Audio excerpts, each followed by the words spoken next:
계속해서 지역 교계 이슈 신실한 주님의 사람들 만나보는 시간 사랑방 초대석 이어갑니다. 지난 9월 7일이었습니다.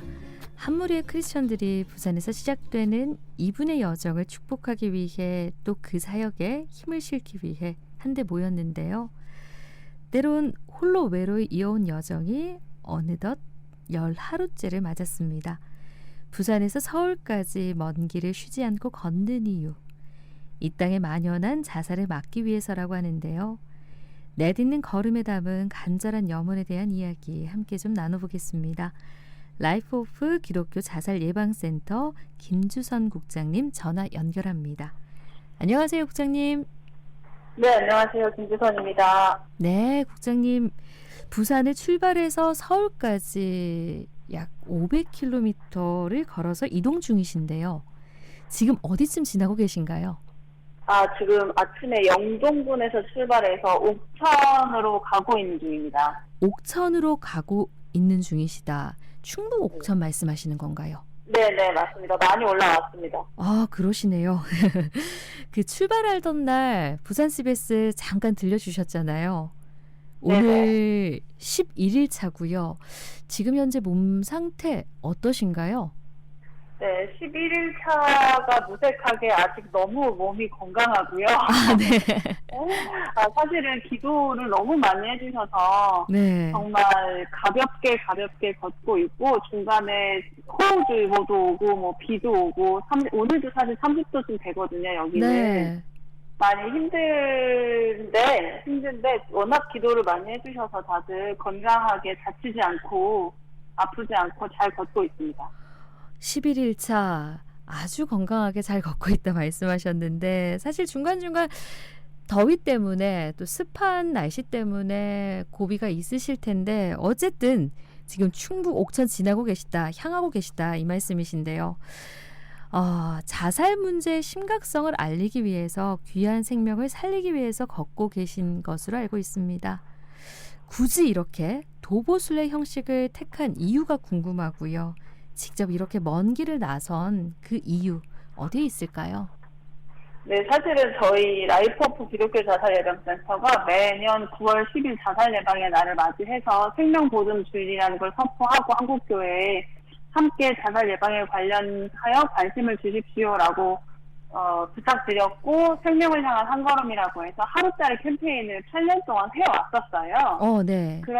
그런데 이게 이제 하루짜리 행사다 보니까 그 날이 지나면 이제 관심이 아무래도 좀 없어지는 거죠. 그래서 어떻게 하면 이걸 조금 더 캠페인은 길게 해야 되는 거잖아요. 네. 지속성을 가지고 해야 사람들에게 효과가 있는 부분이기 때문에 어떻게 하면 길게 할 수 있을까? 이게 첫 번째 고민이었고 또 한 가지는 코로나 때는 청년들 자살이 조금 더 어려웠지만 코로나가 끝나가면서 특별히 중장년 남자들의 자살률이 굉장히 올라가고 있어요. 물론 모든 세대의 자살은 다 가슴 아픈 일이지만 중장년 남성들의 자살은 한 가정이 무너지는 일이기 때문에 아주 중요하다고 저는 생각을 하고 반드시 막아야 하는데 청소년들은 학교로 가서 교육을 하면 되고 어른들도 노령연금이나 여러 가지 방법이 있습니다. 그런데 이 30, 50대 남자들은 찾아갈 방법이 없는 거예요. 저희가 접근성이 너무 떨어지는 거죠. 직업도 다 다르고 상황도 다 다르니까요. 네. 그런 와중에 저희가 이 30, 50대 남성들이 어떤 SNS를 하는지 좀 조사를 할 기회가 있었어요. 그랬는데 직업이 어떤 거라도 상관없이 현장에서 일을 하셔도 아니면 아주 어려운 연구를 하시는 분들 다 페이스북이라는 걸 하시더라고요. 네.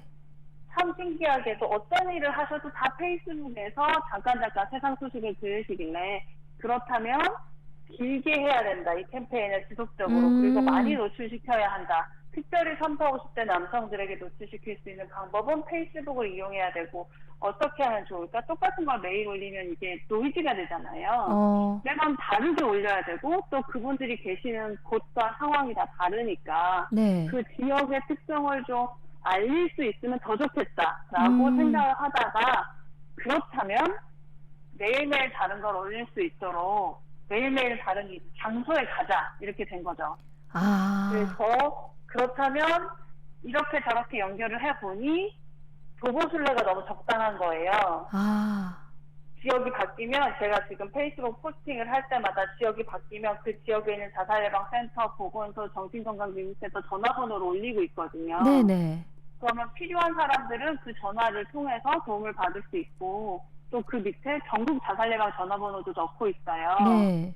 그러면 그 게시물을 보는 사람들은 공유를 했든 직접 보든 보는 사람들은 이런 서비스가 있다는 걸 알게 될 것이고 내가 힘들 때 혹은 내 친구가 힘들 때 우리가 좀 이렇게 닭살스러워서 이런 말 잘 못하더라도 전화번호 하나 전해주면서 여기 전화해봐 도와준대 할 수 있는 거잖아요. 또 남성분들은 또 이렇게 막 이런저런 얘기하기 어려우니까 그냥 포스트잇에다가 종이 하나 써서 전화번호 하나 써가지고 전화해봐 도와준대 이렇게 할 수 있는 거니까 네. 그런 일들이 좀 많이 일어났으면 좋겠어서 이렇게 도보순례를 하고 특별히 SNS 포스팅을 열심히 하고 그것들이 공유되어지기를 바라는 바입니다. 그러니까요. 제가 이 포스팅을 여러 개 봤거든요. 네네. 지역을 지나실 때마다 그 지역에서 목사님들이 올려놓으신 포스팅을 봤는데, 아, 그 이유가 있었네요. SNS 소통을 위한, 그리고 홍보를 위한 도구로 지금 활용하고 있으시다. 이 말씀이신데, 네. 흔히 자살은 죄다. 하나님을 몰라서 그런 선택을 한다. 이런 얘기들 많이 듣기도 했고 그런 얘기들 들어왔는데 우리와는 상관없는 일인 양 3자 입장에서 이 자살을 바라보거든요. 그런데 자살, 네. 교회를 다니는 사람, 크리스천들도 예외가 아니다라는 생각이에요. 네. 네. 제가 보셨을지 모르겠지만 제가 이걸 준비하면서 이미지 컷을 몇 개 만든 게 있었어요. 네. 거기에 제가 크게 써놓은 게 뭐였냐면 1년에 13,500명 정도가 자살로 목숨을 잃습니다. 네. 그런데 그중에 2,600명이 이단을 제외한 개신교인입니다. 라고 적어놨어요. 네.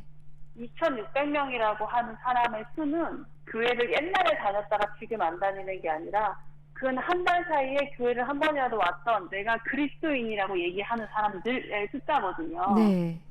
과연 이 숫자를 그 사람들의 개인의 문제로 개인의 잘못으로 치부할 만큼 교회가 떳떳할까? 전 그렇지 못하다고 생각해요. 네. 교회는 분명하게 돌봄의 공동체여야 하고 예수님께서 성경에 쓰여져 있는 모든 내용들이 결국에 사랑이란 단어로 직결된다면 누군가가 아파서 지쳐서 쓰러져서 자살이란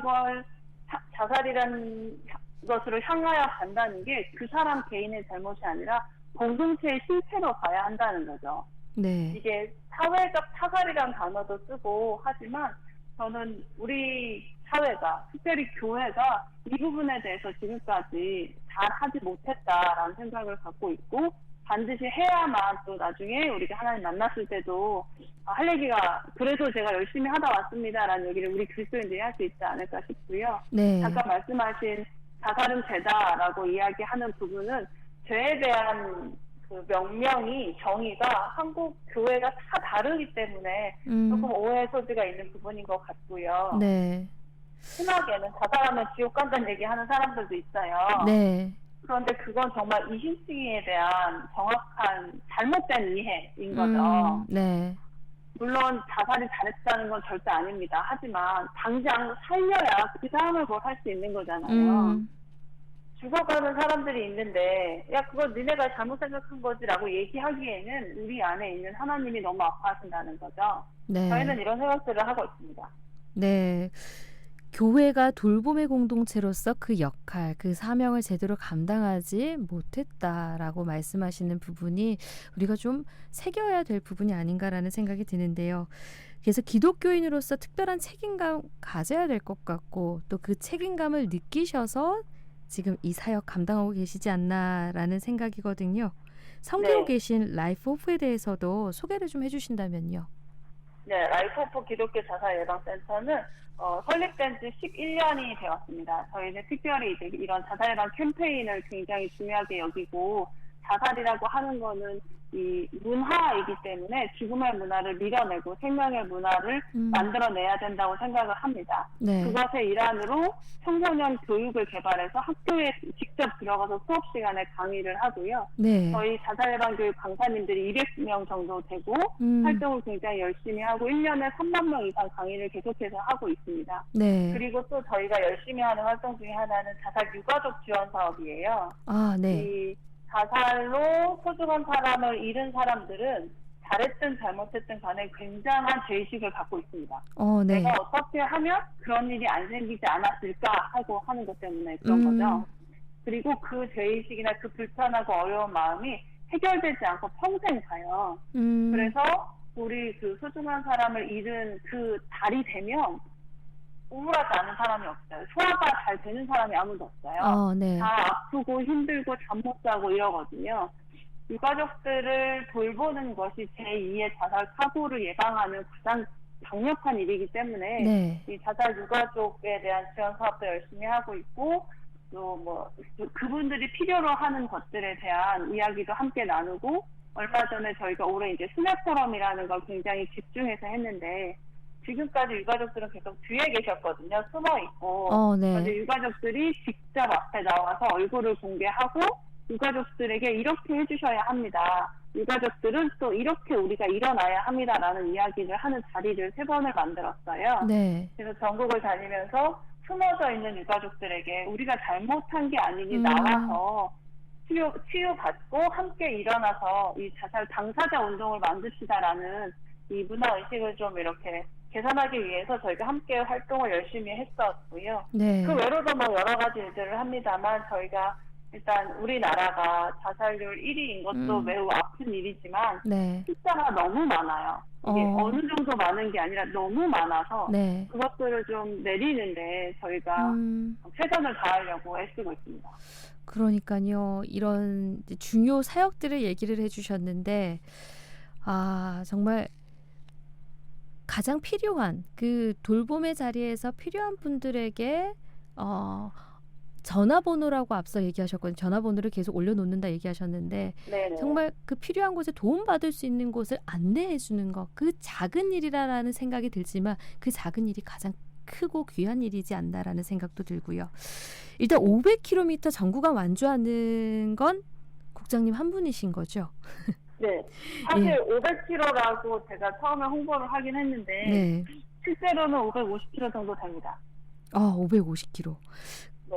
그 국장님 한 분 네. 완주를 하시지만 그 중간중간 구간 또 함께 걷는 분들이 있으시더라고요.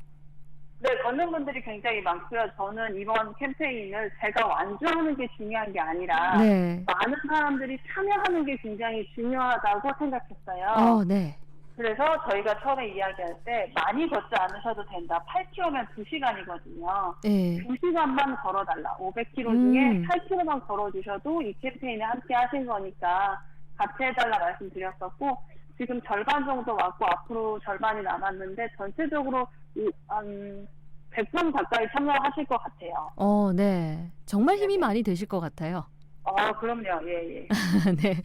그 방송 전에 SNS 이렇게 확인을 해보니까 그래도 같이 사진 찍는 분들이 여러 분 계시더라고요. 지역마다. 그래서 정말 힘이 많이 되실 것 같다 이런 생각도 들었고 우리 인생의 여정도 그런 것 같습니다. 지치고 힘들 때 주저앉고 싶을 때 누군가 옆에 있다는 그 사실 하나만으로도 위로를 얻게 되는데요. 우리가 할 수 있는 일들 교회와 성도들의 자리를 고민하게 됩니다. 방송 듣는 분들, 특별히 크리스천들에게 하고픈 말씀 있으실 것 같거든요. 네, 일단 크리스천들, 성도님들에게, 개신교인들에게 부탁드리고 싶은 말씀은 이런 거예요. 우리가 감기 걸리면 병원에 가거나 생강차를 마시듯이 마음의 감기가 걸리면 숨기지 마시고 마음의 생강차를 마셔야 한다는 걸 인정했으면 좋겠습니다. 기도도 해야 하지만 전문가들의 도움도 아주 필요하고 아주 요긴하거든요. 그런 부분들 좀 기억해 주셨으면 좋겠고요. 또 목회자나 교회 지도자분들께 부탁드리고 싶은 것은 사회에 준비되어 있는 이 사회 서비스들이 참 많이 있습니다. 우리가 조금만 알고 있다면 교인들이 힘들 때 얼마든지 연결해 줄 수 있거든요. 내가 다 해결하지 않아도 됩니다. 너무 많은 서비스가 있는데 그게 전달이 안 될 뿐이에요. 그래서 목회자나 교회 지도자들은 좀 그런 정보를 많이 알아주셨으면 좋겠고, 또 우리 크리스천들은 내 마음이 어려울 때 숨기거나 뒤로 밀거나 그것이 하나님 앞에 잘못이라고 생각하지 않고 아, 앞으로 좀 나올 수 있었으면 참 좋겠다라는 말씀을 드리고 싶었습니다. 네. 전문가의 도움이 꼭 필요하다 말씀하셨고요. 그리고 뒤에 네. 숨어 있지 않고 누군가에게 도움을 요청하기도 하고 앞으로 나와야 된다라고 말씀하신 거, 이거 정말 중요할 것 같아요. 네네. 예. 이 걷는 이 여정에서 많은 분들이 이런 캠페인에 함께 해주시고 또 관심 가져주셨으면 좋겠다 이런 생각인데요. 그저 100마디 말보다 곁에 있어주는 거, 귀를 열고 들어주고 아픔을 함께하는 그 공감의 능력, 그들을 위한 기도, 이게 사람을 살린다는 거, 그리고 누군가의 기도가 나를 또 살게 한다는 거 함께 기억하면 좋겠습니다. 이제 긴 여정 중반 지났습니다. 옥천 향해 가고 있으시다라고 얘기하셨거든요. 네네. 27일까지 8일을 더 걸으셔야 하는데요. 많은 분들 네. 응원하고 있으니까요. 끝까지 힘내주시고 무엇보다 건강 잘 챙기시길 바랍니다. 네, 그렇게 하겠습니다. 열심히 건강하게 잘 마무리하겠습니다. 예, 저도 SNS에 포스팅 하나 올려야 될 것 같다라는 생각인데 함께 네네. 기도하도록 하겠습니다. 오늘 네, 귀한 말씀, 감사합니다. 오늘 귀한 말씀 고맙습니다. 네, 지금까지 사랑방 초대석 라이프 오프 기독교 자살 예방센터 김주성 국장님과 함께했습니다. 전화 연결이어서 음질 상태가 고르지 못했다는 점 말씀을 드리고요. 흐르는 곡 한웅재입니다. 너를 위해 기도한다 전하면서 인사드리겠습니다. 지금까지 사랑방지기 김지연이었습니다. 내일도 12시 5분 변함없이 찾아뵙겠습니다. 함께해 주신 여러분 고맙습니다.